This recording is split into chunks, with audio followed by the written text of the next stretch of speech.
वालेकुम, मैं जमील फारूकी हूँ। आप मेरा ऑफिशियल यूट्यूब चैनल देख रहे हैं। तमाम तारीफ़ें ज़ात पाक के लिए जो हमारी शहरत से भी करीब है और हमारी हर आने जाने वाली सांस के बीच में होने वाली मामूली सी जुम्बिश को भी बखूबी जानता है। और तमाम दुरूद पाक नबी आखिरुज़्ज़मा हज़रत मोहम्मद मुस्तफ़ा अहमद मुज्तबा सल्लल्लाहु अलैहि वसल्लम की ज़ात पाक के ऊपर जो वजह तख्लीक़ कायनात हैं, जिनकी वजह से हम हैं, जिनकी वजह से ये कुल कायनात है। इस वक्त जिस वक्त ये वीडियो रिकॉर्ड हो रही है, शब के 10:26 हो चुके हैं। 20 अक्टूबर यानी संडे है। थोड़ी देर बाद हम मंडे में दाखिल हो जाएंगे। 21 अक्टूबर शुरू हो चुकी होगी। आज की जो मेरी टॉप स्टोरी रहेगी वो है माइनस इमरान खान और मुतबादिल लीडरशिप प्लान। दुनिया भर में हर जगह हर पार्टी के अंदर ऑल्टरनेट या पैरेलल रिप्लेस्ड सब्स्टिट्यूट लीडरशिप का एक प्लान मौजूद रहता है। पाकिस्तान तहरीक इंसाफ में ये प्लान किस हद तक डिवाइस्ड है, इम्प्लीमेंटेड है, इसके ऊपर कितना काम हो रहा है, आज के व्लॉग में ये तफसीली मैं बातचीत करूंगा। आपसे कुछ देर पहले कौमी असम्बली का इजलास तलब किया गया है। मौलाना फजल रहमान साहब कौमी असम्बली के ऐवान में पहुंच चुके हैं। नवाज शरीफ साहब इस्लामाबाद लैंड कर चुके हैं और वो कुछ ही देर में कौमी असम्बली पहुंचे ही चाहते होंगे। जिस वक्त आप जब व्लॉग देख रहे होंगे उस वक्त तक पहुंच चुके होंगे। सेनेट से 26वीं आईनी तरमीम 65 के फिगर से पास कर ली गई है, जबकि जो वहां पर मौजूद एनी शाहिदीन सेनेटर्स थे वो कहते हैं 62 का फिगर है। 22 शिकें इसकी पास हुई हैं, जिसमें 2 अच्छी खबरें हैं, 2 बुरी खबरें हैं। 2 अच्छी खबरें मैं ऑलरेडी पिछले व्लॉग में आपको दे चुका हूं। बुरी खबरें क्या हैं वो अभी मैं आपके साथ शेयर करूंगा। इसके साथ साथ हामिद खान साहब ने आज फिर से वकला तहरीक चलाने और ईंट से ईंट बजाने का ऐलान कर दिया है। ये हामिद खान साहब दामत बरकत, हम पता नहीं कहां पर मौजूद थे जब ये आईनी तरमीम पेश की जा रही थी। उससे पहले भी उन्होंने तहरीक चलाने का ऐलान किया था, ईंट से ईंट बजाने का ऐलान किया था। वो ईंट उन्हें अभी तक नहीं मिली है। अब मुझे नहीं पता कि इस तहरीक के बाद वो ईंट इन्हें मिलेगी या नहीं मिलेगी। लोगों के जबर, खून, तसल्लुत के ऊपर लिखी जाने वाली ये तरमीम, इसके हवाले से हामिद खान साहब का रिएक्शन क्या था और पाकिस्तान तहरीक इंसाफ किस तरह से रिएक्ट करती है, वो तमाम डिटेल्स मैंने आपके साथ शेयर करनी है। इसलिए गुजारिश है कि आपने वीडियो को पहले मिनट से आखिरी मिनट तक देखना है। एक और गुजारिश, अगर आपने चैनल अभी तक सब्सक्राइब नहीं किया, सब्सक्राइब कीजिए। बेल आइकन यानी घंटा या घंटी अपने अंगूठे या उंगली से दबा दीजिएगा। इसके अलावा आप चैनल का लिंक हर वीडियो के डिस्क्रिप्शन के अंदर हैशटैग के नीचे मौजूद होता है, वहां जाकर उसको क्लिक करके ज्वाइन कर लीजिएगा। नोटिफिकेशन वहां नहीं मिलते, यहाँ मिल जाया करेंगे। बड़ी आसानी से आप उस वीडियो को एक्सेस कर सकेंगे। फायरवॉल की वजह से बहुत सारी जगह ये वीडियोस के लिंक्स नहीं खुल रहे होते हैं। इससे पहले कि मैं व्लॉग का बाकायदा आगाज़ करूं और अभी इस वक्त क्या हो रहा है वो आपके सामने शेयर करूं, एक अदद पिक्चर है वो आप मुलाजा कीजिए। ये तस्वीर सेनेटर फैसल वावडा साहब की है। इन्होंने न सिर्फ आज अपनी बर्थडे का केक काटा, बल्कि इन्होंने पहले उंगली का इशारा करते हुए ये कहा कि ये नहीं अब ये चलेगा, तो फिर उन्होंने बाजू का इशारा कर दिया। ये आईने पाकिस्तान को दिया गया बाजू आज पब्लिक के सीने पे लगा है। और ये बहुत तमाम लोग हैं जो इमरान खान साहब के बड़े करीबी साथी थे। इससे पहले आपको याद होगा तातारल साहब ने कॉन्स्टिट्यूशन की किताब को उंगली का इशारा दिखाते हुए बहुत कुछ बताने और जताने की कोशिश की थी। ये तमाम लोग पार में हैं, हुकूमत में हैं। इनको ये आइडिया नहीं है कि पार, ये हुकूमत, ये जो भी आपका हीरोगिरीपन है, ये ख़त्म होते देर नहीं लगती है। ये दुनिया इसी चीज़ का नाम है। ये चीज़ें आनी जानी है, ये चली जाया करती हैं। बहुत सारे लोगों के पास हुआ करती थी, अब नहीं है। लेकिन इंसान को इतना मुतकब्बिराना रवैया रखना चाहिए जिसको वो कल को बर्दाश्त कर सके। तो अभी मैं देख रहा था, मुझे लगा कि मुझे इसके ऊपर कमेंट करना चाहिए, तो मैंने कर दिया। अभी मैं आपको जो हामिद खान साहब ने आज तहरीक चलाने के हवाले से कुछ बयान दिए हैं वो मैं आपके सामने रखता हूँ। वो कहते हैं तरमीम के खिलाफ वकरा तहरीक चलाने का ऐलान करता हूँ। ये तरमीम अदलिया में ही चैलेंज होगी। हम इस तरमीम को नहीं मानते, हम इसकी ईंट से ईंट बजा देंगे। अब वो ईंट जिससे दूसरी ईंट बजानी थी वो अभी तक इनको किसी भट्टे से मिल नहीं रही है। उम्मीद वासिक थी कि इस तरमीम के पेश किए जाने से पहले वो ये ईंट बजा देते, लेकिन नहीं बज सकी। अब क्योंकि सांप गुजर गया है, उसके बाद लकीर पीटेंगे और कितनी पीटेंगे वो हमें पता चल जाएगा। ये बहुत अफसोसनाक है। ये रवैये चैलेंज करने वाले रवैये हैं। इन रवैयों के ऊपर खामोश नहीं रहना चाहिए। जबकि पाकिस्तान तहरीक इंसाफ ने जुल्म, जबर और धौंस की बुनियाद पर दस्तूर में तरमीम के दिन को आइन और जमहूरियत के लिए यौम स्याह करार दिया है। फैसल वाडा ने जो स्टेटमेंट दिया, ये सारे हाथ वाथ दिखाते हुए कहा सबकी बातें धरी की धरी रह गई। अच्छा हुआ कि जिनके बगैर होना था वो भी आ गए। पाकिस्तान में नोट और वोट कभी ख़त्म नहीं होंगे, फैसल वाडा। अच्छा, मैं इससे पहले कि अच्छी बुरी चीज़ें आपके साथ शेयर करूं, बल्कि शेयर कर देता हूँ। पीटीआई के लिए जो अच्छी बातें, 2 अच्छी बातें, वो ये है कि काजी साहब जाने लगे हैं, उनका कोई वजूद नहीं होगा, अभी उनके ओहदे का कोई वजूद नहीं होगा। दूसरा, आईनी अदालत या मिलिट्री अदालत अभी एज ऑफ नाउ नहीं बन सकेगी। जो हुकूमत को फ़ायदे में आ रही है चीज़, एक तो वो चीफ जस्टिस की तकर्री उनके हाथ में चली गई है। दूसरा, बेंचेस की तशकील और जजेस तकर्री में पलड़ा भारी रहेगा और आज खुद नोटिस का जो इख्तियार है वो चीफ जस्टिस या फिर सुप्रीम कोर्ट से ले लिया जाएगा। तो ये दो बड़े फ़ायदे हैं। अब इस सारे मूव के आज के दिन की जो सारी एक्सरसाइज थी उसका नुकसानात क्या हैं? सड़कों पर मुज़ाहमत का खदशा है, वकला तहरीक शुरू हो सकती है, अदलिया से तसादम गहरा हो सकता है, आइन को नुकसान पहुंच सकता है, अदलिया की आज़ादी पर कदगन है, बुनियादी हुकूक पर कदगन है, मुतनाज़ कानून साजी का रास्ता खुल गया है। और इसमें सबसे इंपॉर्टेंट चीज़ जो आपको नज़रअंदाज नहीं करनी चाहिए वो है कि आर्टिकल 177 में तरमीम के तहत दोहरी शहरियत का जो हामिल कोई भी शख्स है वो सुप्रीम कोर्ट का अब जज नहीं बन सकेगा। आर्टिकल 177 में तरमीम के तहत सुप्रीम कोर्ट का जज बनने के लिए हाई कोर्ट में बतौर जज 5 साल काम करने की हद मुकर्रर की गई है और किसी भी वकील का सुप्रीम कोर्ट जज बनने के लिए बतौर वकील 15 साल की प्रैक्टिस लाजिम होगी।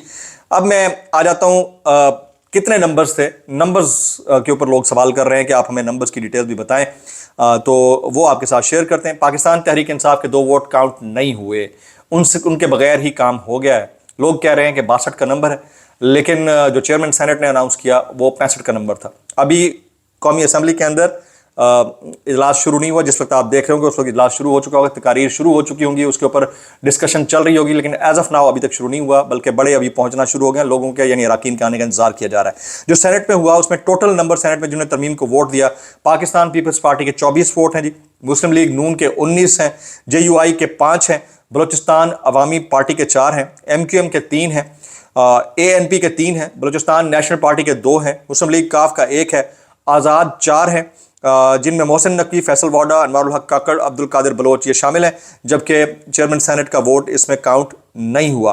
अब सेनेटर ऑन अब्बास बप्पी खुद वहाँ पर मौजूद थे, वो एक ट्वीट करते हैं, और ये मैं अपनी तरफ से कोई चीज़ खड़ के नहीं आपके सामने पेश कर रहा, उनका ट्वीट है, वो कहते हैं सेनेट में तरमीम के हक में वोट देने के लिए हुकूमती बेंचों पर 62 अरकान मौजूद थे, जबकि चेयरमैन सेनेट ने 65 अरकान बताए।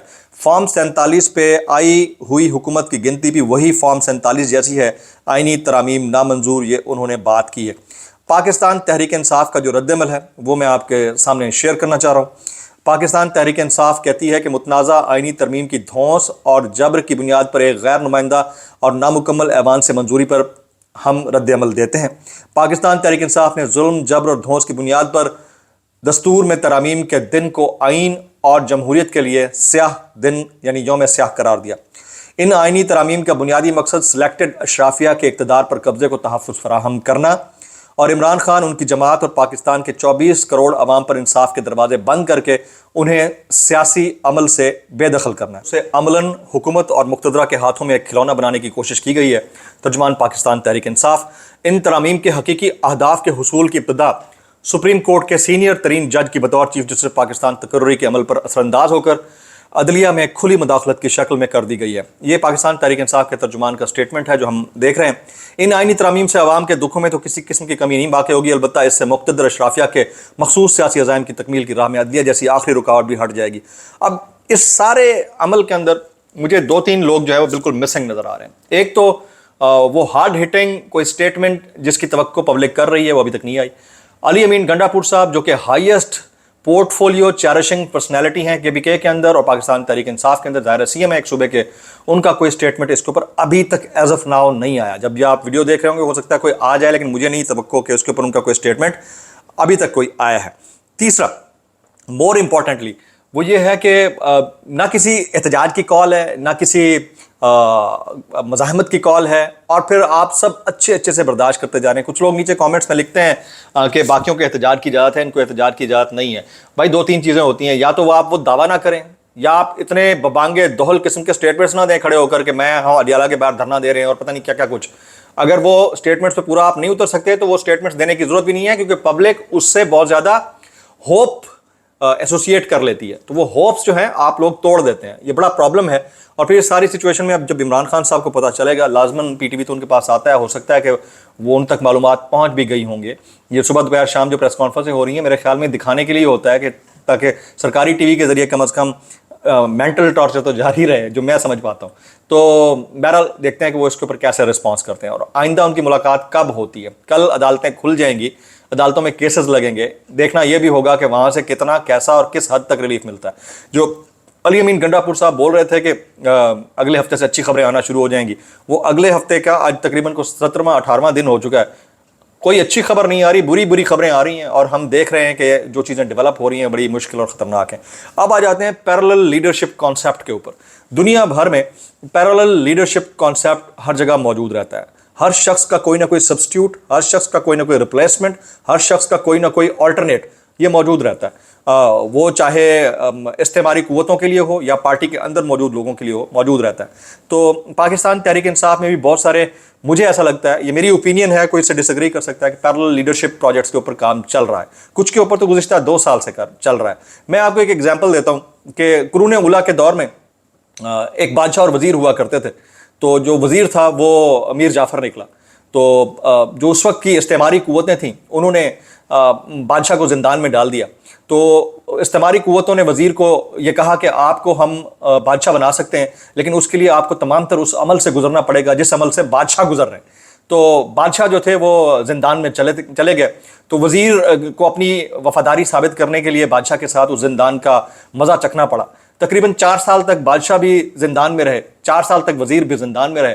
جب وزیر باہر نکلے تو بادشاہ آخری سانسوں کو تھے، بادشاہ دنیا سے گزر گئے، اور وزیر جب باہر آئے تو وہ پبلک کی نظر میں اتنے ہی لائل، اتنے ہی وفادار، اتنے ہی بہترین اور اتنے ہی قابل فہم تھے جتنے بادشاہ کو نظر آتے تھے۔ اور پھر ہوا یہ کہ اس وزیر کو کچھ عرصے کے بعد استعماری قوت نے وہاں کا بادشاہ مقرر کر دیا، حالانکہ وہ بادشاہ کے نزدیک ترین ہونے کے باوجود استعماری قوتوں کے ساتھ ملے ہوئے تھے۔ تو یہ میں نے ایک سٹوری سنانی تھی۔ تو ایک ایسا پروجیکٹ ابھی پاکستان تحریک انصاف کے اندر جو ہے وہ انڈر کمپلیشن ہے، اور اس کی بہت ساری ایگزامپلز ہیں، میں نام نہیں لینا چاہوں گا، آپ سمجھ گئے ہوں گے میں کس کی طرف اشارہ کیا ہے۔ تو اس طرح کے بہت سارے پروجیکٹس اور بھی ہیں، لیکن اس پروجیکٹ سے توقع جو لوگ کر کے بیٹھے ہوئے ہیں اتنی لگانی نہیں چاہیے۔ اور اب اشاروں کنایوں میں بہت سارے لوگوں نے اس کا تذکرہ بھی کرنا شروع کر دیا ہے کہ خدا نہ خواستہ کوئی فارورڈ بلاک بن رہا ہے اور اس کی قیادت، میں فارورڈ بلاک سے بھی نیکسٹ بات کرنے جا رہا ہوں، کیونکہ پبلک کی ریلائنس اتنی ہو جاتی ہے کہ کہیں ایسا نہ ہو کہ جو آپ کی بانی لیڈرشپ ہے وہ کہیں اور رہ جائے اور آپ کسی اور کے پیچھے ہاتھ پاؤں جکڑ کے چلنا شروع کر دیں۔ تو یہ ہو سکتا ہے، دس کوڈ بی اے پاسبلٹی، جیسا بیچ میں آپ نے آپ کی KPK کی لیڈرشپ کے لیے اپنی محبتیں ظاہر کرنا شروع کر دی تھیں۔ تو یہ ایک پرابلمٹک چیز ہو سکتی ہے، مجھے ایسا لگا، یہ میری آبزرویشن ہے۔ میں کتابیں پڑھتا رہتا ہوں، ڈاٹ سے ڈاٹ کنیکٹ کرتا رہتا ہوں، اور تقریباً اب تک جتنی باتیں میں نے آپ سے کی ہیں ان میں سے مجھے تو نہیں لگتا کہ کوئی چیز غلط ثابت ہوئی ہو۔ ابھی یہ تحریک کی ٹکٹوں جو ہے وہ لگی رہے گی، ہلکی پھلکی، بہت زیادہ نیچی کم۔ جسٹس منصور علی شاہ صاحب ہیں، وہ چیف جسٹس آف پاکستان ہوں گے، جو آئینی جو عدالت تو نہیں ہے، لارجر بینچ ہے، بہرحال اسی کی شکل ہوگی، اس میں جسٹس یحییٰ آفریدی کا موقع بن سکتا ہے۔ اب آنے والے دنوں میں دیکھنا یہ ہوگا کہ کیا الیکشن آڈٹ ہوتا ہے، نہیں ہوتا، یہ حکومت اپنے پاؤں پر ٹکتی ہے، نہیں ٹکتی ہے، حالات ٹھیک ہوتے ہیں، نہیں ہوتے، عمران خان صاحب کے لیے کیا خوشی ہے اور عوام کے لیے کیا خوشی ہے، اور بری خبریں کون سی ہیں۔